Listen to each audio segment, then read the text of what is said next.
Já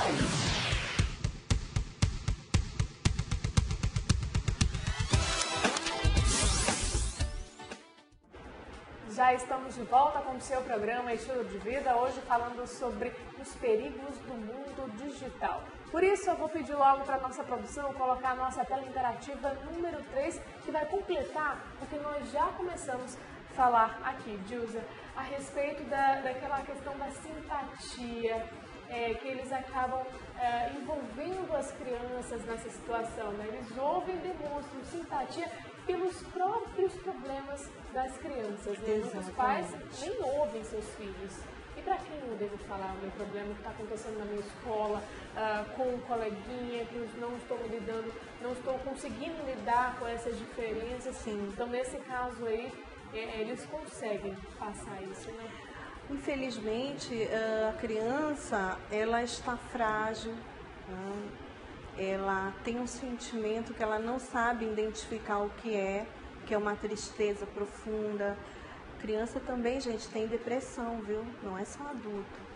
Então ela começa a ficar triste. Os amigos na escola não conversam com ela, ela não tem um amiguinho, ela não tem amigo no condomínio, ela não tem os pais por perto, mas ela tem um amigo que ouve ela, entende ela e cria esse vínculo. Essas pessoas, elas têm uma habilidade de criar o vínculo com essa criança, que elas conseguem, assim, de imediato, coisas, elas conseguem no diálogo fazer com que essa criança tire fotos, dê informações sobre os seus endereços, sua idade. Tem habilidade mesmo, e muitos já imediato, há poucos dias eu vi uma reportagem sobre isso, interessante, que uma repórter ela se fez passar por criança, né? E conversando com um desses predadores, e ele já imediato tirou a roupa e ficou despido perante a repórter, que ele achava que era uma criança.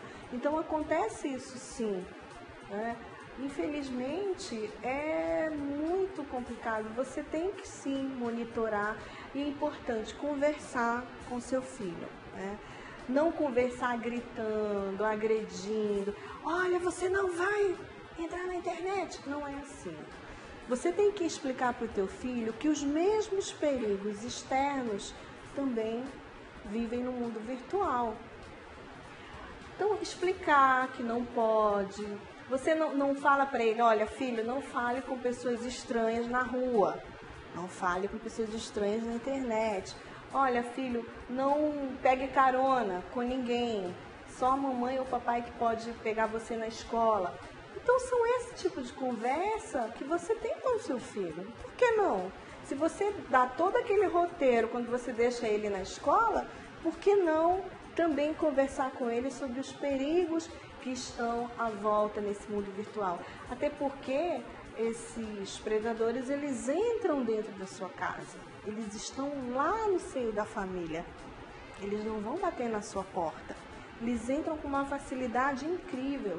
E muitas vezes até na vida de pais dessa criança, eles se tornam amigos da família, né? Nossa, tem um amigo que mora no exterior, ele é isso e aquilo, a família se empolga e é um verdadeiro bandido, como já aconteceu em muitos casos.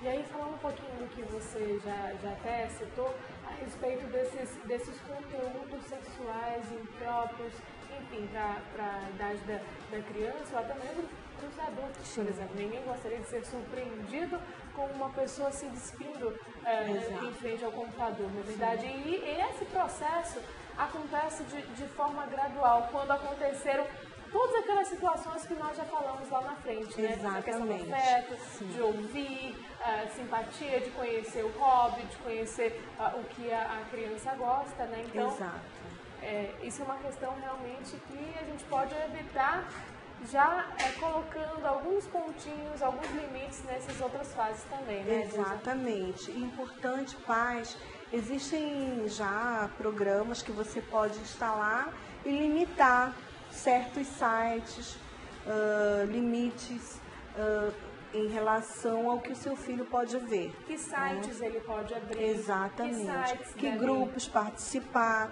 E assim, gente, como eu estou dizendo, eu não estou aqui defendendo que não tem que ter um perfil do seu filho na rede social. Você até pode fazer, mas com limites, com cautela, cuidado.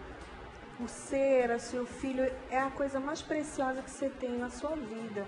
Então não é saudável você expor ele assim, porque as redes sociais, as fotos vão ficar ali para sempre, né?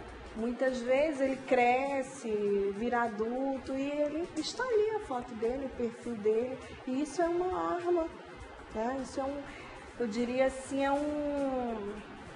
uma armadilha para o futuro, exatamente. Agora, Dilza, tem uma pergunta a respeito dessa questão de faixa etária. Quem mandou pra gente foi a Ana Furtado, da Cidade Nova. Ela diz assim: em redes sociais, que idade podemos deixar os nossos filhos navegar na internet? Na realidade, hoje as crianças, elas já muito cedo, na própria escola, elas já têm acesso às novas tecnologias e passam-se trabalhos. Eu percebo muito que as crianças, elas estão com preguiça de pensar, de procurar, de pesquisar.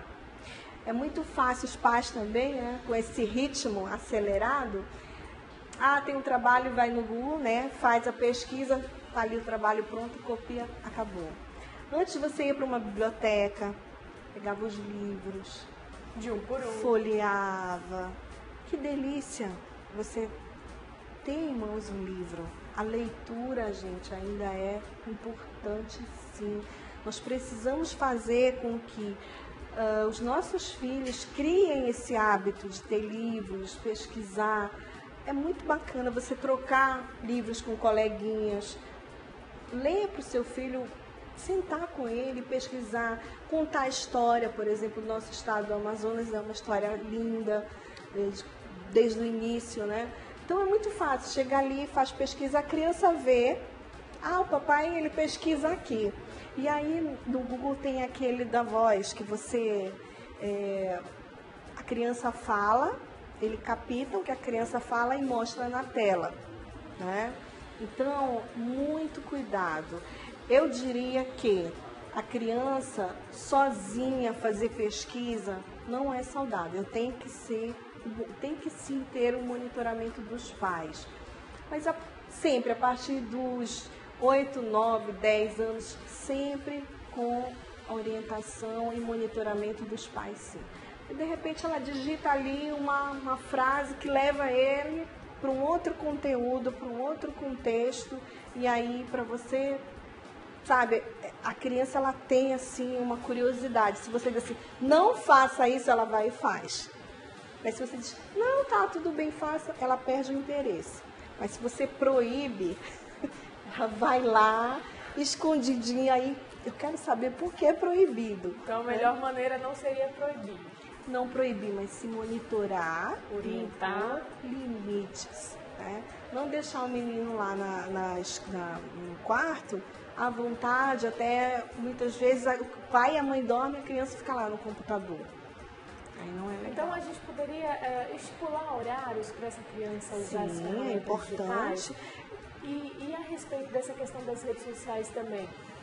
Uma outra saída que eu conheço, até uma pessoa que tomou essa posição, deixou o seu filho ter um perfil no Facebook, porém ela tem a senha, ela tem o e-mail, ela vai lá, sabe o que ele está fazendo, quem ele está adicionando. Isso seria uma saída também? Sim, monitoramento. É importante monitoramento sempre, acompanhar, perguntar, investigar. Se ele não dá a senha, você tem que ter a senha, sim, é importante. E quem é essas pessoas com quem ele está conversando, que são adicionadas? Sempre. Não deixar ali à vontade, não. E é importante, horário, sim, porque a criança ela precisa ver a luz solar, né? Ela precisa brincar, ela precisa se exercitar, ela precisa se alimentar, que muitas não se alimentam, não comem direito porque estão ligadas ali na internet, precisam dormir. tudo isso, ela está em fase de desenvolvimento. Então, isso tudo que eu falei anteriormente é saudável. Ela precisa ter essa rotina. Porque se ela se isola ali, ela vai sim se desenvolver uma criança com sérios problemas que vão interferir na vida adulta dela e profissional principalmente. Dilson, tem uma participação aqui do Michael Douglas, ele que é do bairro Raiz, que todas as vezes participa aqui, principalmente quando envolve comportamento, educação. Michael, um grande beijo para você. Ele diz assim: bom dia, família Estilo de Vida. A pergunta: os riscos de dependência da internet para as crianças. Eu mando um abraço para você e, como ele já até citou aqui no programa, voz de maracujá, porque é muito tranquila, né? Realmente a gente se envolve no assunto. Beijo para você, Michael. Beijo, Michael. Michael é fã, né? Na realidade, infelizmente acontece sim essa dependência. Os adultos têm sim essa dependência. Hoje em São Paulo já existem clínicas especializadas para se tratar esses dependentes cibernéticos, né? Na realidade, criam-se vários transtornos que são novos, existem agora novos transtornos ligados à tecnologia, né? Que é aquele transtorno em que o celular fantasma que a gente fala, quando a pessoa ela tem a impressão que o celular está tocando, aí ela todo momento está ali e pega o celular. Ela não dorme, né? Ela pega o celular e coloca embaixo do travesseiro. Então, assim, ela dá aquela cochilada, piscada, ela vai lá e tira o celular para ver quem ligou, quem mandou mensagem. Então, ela vai comer, ela está ali com o celular, ela não interage mais. E isso é um problema sério, porque aí, é como eu falei anteriormente, esse aparelho, ele de alguma forma termina a bateria, dá um problema, ela perde esse aparelho, ela fica assim enlouquecida, com um humor assim terrível. Não consegue viver sem. Não, dependência total. Aí realmente precisa de tratamento, muitos até precisam fazer tratamento com medicações, né? Usar os fármacos para que elas possam se recuperar o mais rápido com acompanhamento psicológico e psiquiátrico.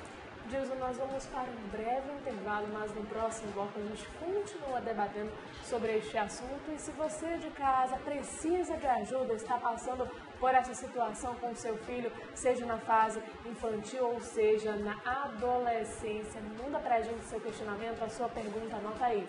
92, código de Manaus, 981 11 45 12. O intervalo é rapidinho e a gente já volta. Até lá.